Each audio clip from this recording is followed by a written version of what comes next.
just wanted to share a quick tip. You can use a men's t-shirt to use for your fabric. So this shirt was $3.88 from Walmart. It is a large in the men's section, and so all I did was I laid out my pieces on here, and so I cut out this top part, and then so now I have my front and my back.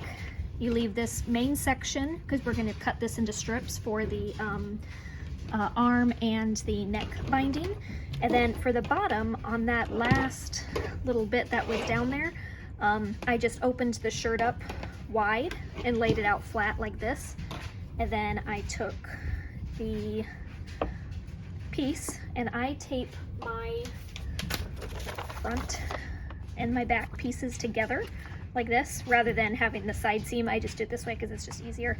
I do that, and then I cut it out like that, and if you do that on the bottom of the shirt, then the bottom is already hemmed, so you don't have to hem the bottom of it. Do be aware though that if you do this, your pattern piece, you don't have to do it quite as long, because this extra bit here, this is what you fold up to turn into the hem. So if you're doing this, you don't have to cut it the whole width if you don't want to, or the whole length I mean, because you already have a seam. If you do cut it the whole width, you would just have it cut straight down like this, and then your shorts would be just a tiny bit longer, but I mean, it doesn't really make that much of a difference, so it's up to you. So we have our two legs here, we have our front and back, and then we have our extra strip that we are going to use for the neck and the arm bindings. Okay, so this is a very quick and easy pattern. We have our leg pieces for the shorts, we have our bodice, and we have our strips for the binding. The very first thing what we're going to do is we're going to serge or sew the one shoulder seam. You need to leave the other one open for when we put on the neck binding, but we're going to do one first.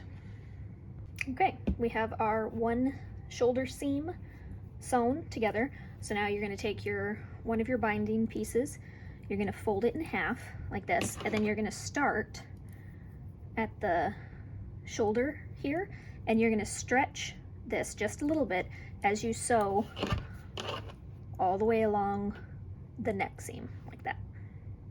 Okay, now that we have our neck binding sewn on, now you're going to take that remaining shoulder seam and you are going to sew it together as one piece. Okay, now we have both shoulder seams done. So the next step is you're going to turn it with right side facing up, and you're going to take your same binding pieces here. Again, fold it in half. You're going to start at one side, go all the way along, and again stretching just a little bit as you go along this side, and then you're going to do the same on this side. All right, we got our arm bindings on both pieces. Next step is to put right sides together, and you're going to sew down both side seams, 1 and 2. All right, so we have our top done. Like I said, super easy. Now we are on to the short portion. You're going to put these right sides together, and then you are going to sew along the inner crotch seam on both sides, only to here though. You're not going to go down to the short part, just this seam, the curved seam here.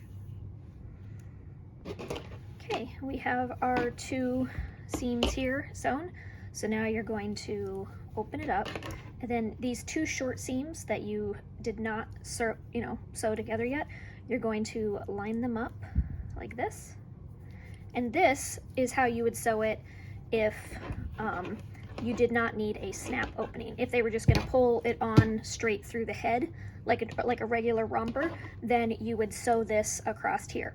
But since I'm making it for my daughter and she's still in diapers, I'm going to make this the snap opening right here. Okay, so here I have two pieces for my snap placket. So the very first thing that you're going to do is you're going to turn it right sides together, and then you're going to sew along these two little short seams like here. So that's why we left a little bit extra on the sides so that you could sew it along here like this, and then we will turn it right side out. Okay, so we have our two pieces that are right sides together. The two ends have been serged. So now you're going to turn them right side out like this, and then you're going to use some fusible interfacing and put it inside and then iron it to give it a little bit of extra sturdiness for the snaps. If you don't reinforce it, then the snaps could potentially rip holes in it because this fabric is stretchy, and obviously the snaps don't stretch. So if you stretch it trying to pull open a snap, you could rip holes in your fabric if you don't have it reinforced. So it's important to use some kind of interfacing. You can use knit interfacing.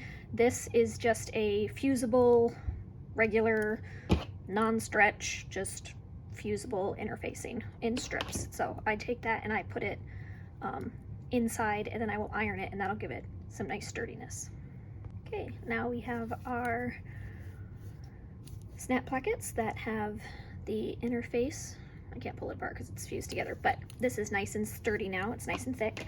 So now we are going to take our legs, or the shorts that we just did, and you're going to sew the snap placket right sides together just along this part here. So you'll sew it all the way across, and then it will be flipped up like this. And so you're going to do that to both sides. Okay, now we have our snap plackets sewn on. I also did a little top stitch just to help hold the little flap down, and I think it just looks a little bit nicer. So now we are ready for our snaps. Now with the shorts, one half is lower than the other. Now this is the back because you have to have room to cover the bottom, and your front is flat. So the back is going to be higher than the front, and generally when you have onesies and things like that, they snap like this. You can choose to go this way if you want. It's really just personal preference. You can do whatever you want. Okay, so here are what the snaps look like. We are going to be doing metal snaps. We are not going to do the plastic cam snaps today. We're going to do the metal ones. So we are going to use, we have the 3 female pieces, we have the 3 male pieces, and then you need 6 caps. 3 for the female, 3 for the male. Okay, so on the female snaps, it can be a little bit tricky, but you can tell that there is a slight difference. This one looks, the hole looks bigger. This one, the hole looks smaller. This is the side that the male piece actually will snap into. So the male will actually snap into the smaller side.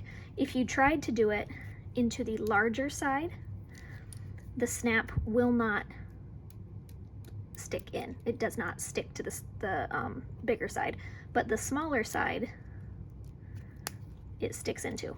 So when you're putting on your snaps, just try to pay attention to that. It'll save you some headache later. And also the teeth will not fit super well in the smaller side. They're not designed to fit that way. They're designed to fit in the larger side. So they fit into the ring, the outer ring. The little spikes do, like that. And on the other side, they don't quite fit as well. So these are snap pliers. These ones came with my kit. They're a piece of junk. They do not work very well. They're just frustrating. I would have to do my snaps over and over and over and over again. The teeth would not line up properly, so when they went through into my snaps, sometimes they would line up this way rather than dead centered.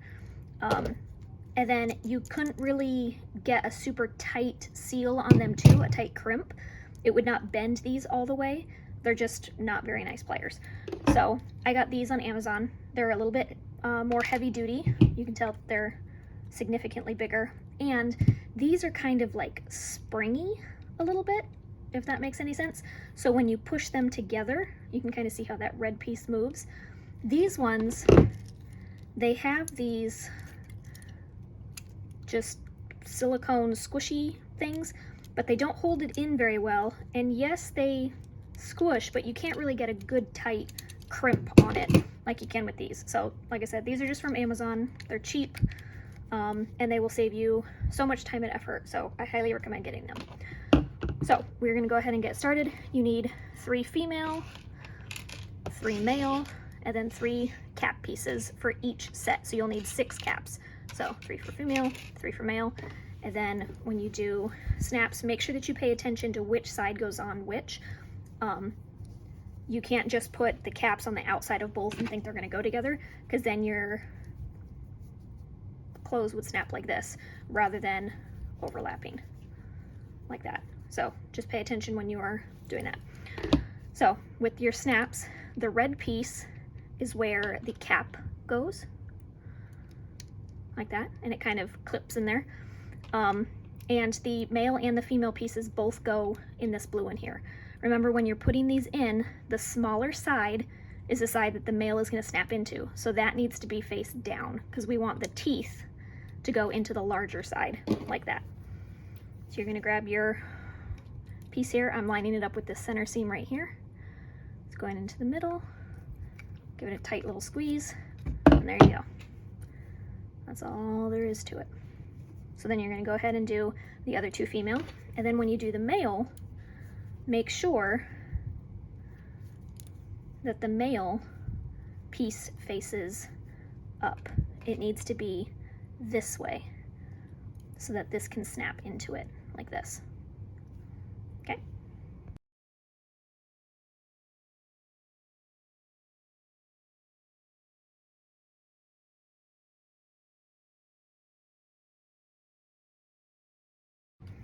Okay, so our shorts are done. We have all of the snaps put on, so now we are going to continue on with the romper. So remember, we have one piece is shorter than the other because this is the back, this is the front. So with these right side out, this is going to be inside out, and then you're going to put right sides together. So what you're going to do is you're going to mark the side seams. If you had sewn these, then you would have a seam there and you don't have to pin it. I do not have a seam there because I sewed it all as one piece. So I'm just going to mark it with a pin to make it easier to line up my side pieces. And then I am going to put the right sides together. So this is inside out and this is right side out. So I'm going to take my side seam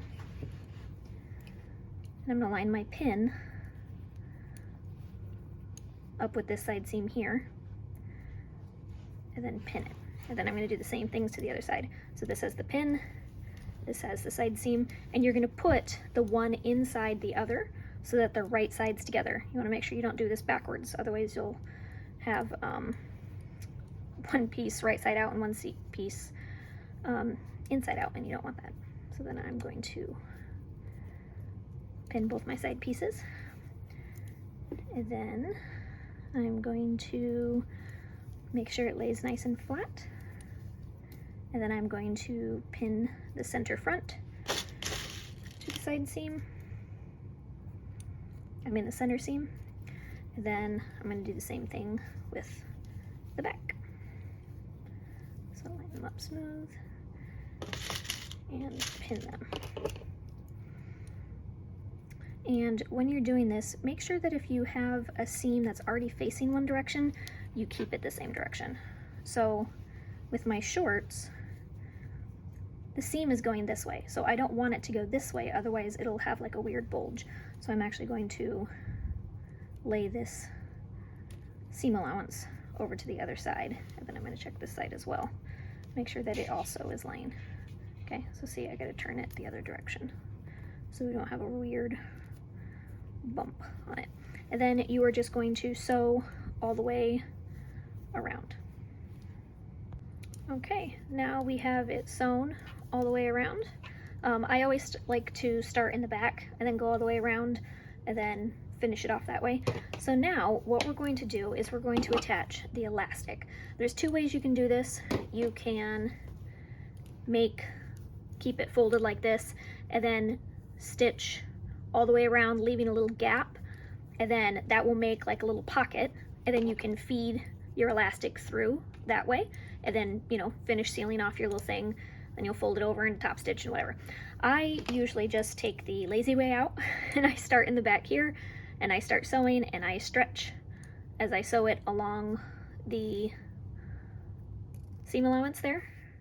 So then I don't have to do all the extra stuff, and it works just as well. So I will do that, and you will stretch this as you sew, because if you just sew it flat and you don't stretch it, it's not going to pull it in. It's just going to stay the same length. So make sure that you pull the elastic when you sew so that it scrunches up and does that. Okay, our elastic is sewn on. You can tell that it pulls it. I don't want it too tight because I don't want it to be squashing or anything, but we are done. So the last thing you got to do is turn it right side out. If you want to, you can iron it to where it's nice and flat. And then to be able to tell the front from the back is the same way you do with the shorts, because one side is higher than the other. So this back here is the back, this is the front. And then you'll also be able to tell, because if you lay it out flat, you will see that the front is lower than the back because of the way this is higher than this is. So if you hold it by the two bottom seams and you lay it out like this, you'll be able to tell that it's there. For my daughter, I've made some that have that little bow on it. This one, I'm going to add a vinyl onto it right here in the center so that you can tell the front from the back. You can add ruffles, you can add, you know, a little bow, like there's all kinds of things. This is such a versatile pattern. I love it. And you can add little pockets to it. You can add the little ruffles along the bottom of the legs, you know, sheared it or whatever, or you can add a skirt to it. There's so many wonderful options this pattern has. I really, really love all of her patterns that she has. She makes such easy, quick, super easy to follow the directions, and it sews up really, really quickly, and it's super customizable. So I hope you enjoyed this tutorial. Let me know if you have any questions. I'll be happy to help.